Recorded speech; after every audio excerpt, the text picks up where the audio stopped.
తెలంగాణ కోసం జరిగిన ప్రతి పోరాటంలో పాల్గొన్న ఫసీయుద్దీన్ పూర్తి పేరు మహమ్మద్ బాబా ఫసీయుద్దీన్. బాబా 1983 జూన్ 7న హైదరాబాదులో జన్మించారు.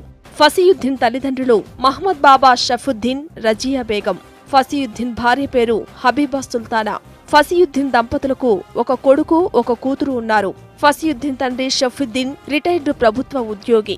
2002లో టీఆర్ఎస్ అధినేత కేసీఆర్ సమక్షంలో 50 మంది అనుచరులతో బాబా ఫసీయుద్దీన్ టీఆర్ఎస్లో చేరారు. అప్పటి నుంచి స్వరాష్ట్రం కోసం జరిగిన ప్రతి పోరాటంలో పాల్గొన్నారు. సామాన్య కార్యకర్తగా రాజకీయ జీవితం ప్రారంభించిన ఫసీయుద్దీన్ టీఆర్ఎస్వీలో ఎన్నో పదవులు పొందారు. 2003లో టీఆర్ఎస్వీ జనరల్ సెక్రటరీగా బాధ్యతలు నిర్వహించారు.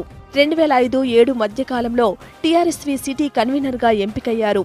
2007 నుంచి నేటి వరకు గ్రేటర్ హైదరాబాద్ టీఆర్ఎస్వీ అధ్యక్షునిగా బాధ్యతలు నిర్వహిస్తున్నారు. 2006 కరీంనగర్ ఉప ఎన్నికలో టీఆర్ఎస్వీ ఇన్ఛార్జిగా టీఆర్ఎస్ తరపున విస్తృత ప్రచారం చేశారు.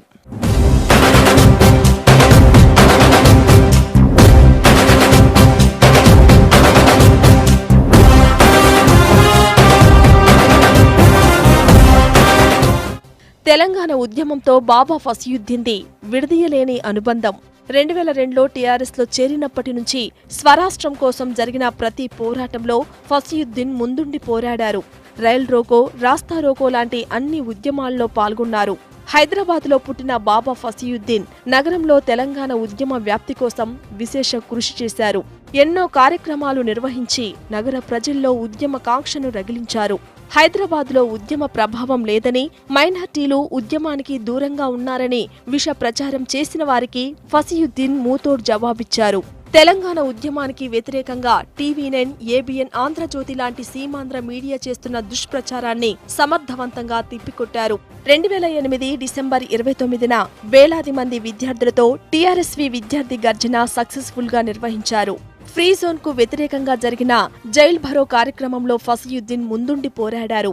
2013 మార్చి 21న శంషాబాద్ దగ్గర పాలమాకులలో హరీష్ రావుతో కలిసి సడక్ బంద్లో పాల్గొన్నారు. అదే సంవత్సరం సెప్టెంబర్ 26న ఇందిరా ప్రియదర్శిని ఆడిటోరియంలో హైదరాబాద్ సిర్ఫ్ హమారా సదస్సు నిర్వహించారు. 2013 సెప్టెంబర్ 7న నిజాం కాలేజీలో తెలంగాణకు వ్యతిరేకంగా ఏపీఎన్జీఓలు నిర్వహించిన సభలో ఆందోళన నిర్వహించారు. తెలంగాణ బిల్లు పార్లమెంట్ ఆమోదం పొందిన సందర్భంగా 2014 ఫిబ్రవరి 2న బేగంపేట్ ఎయిర్పోర్టు నుంచి గన్ పార్కు వరకు జైత్రయాత్ర నిర్వహించారు.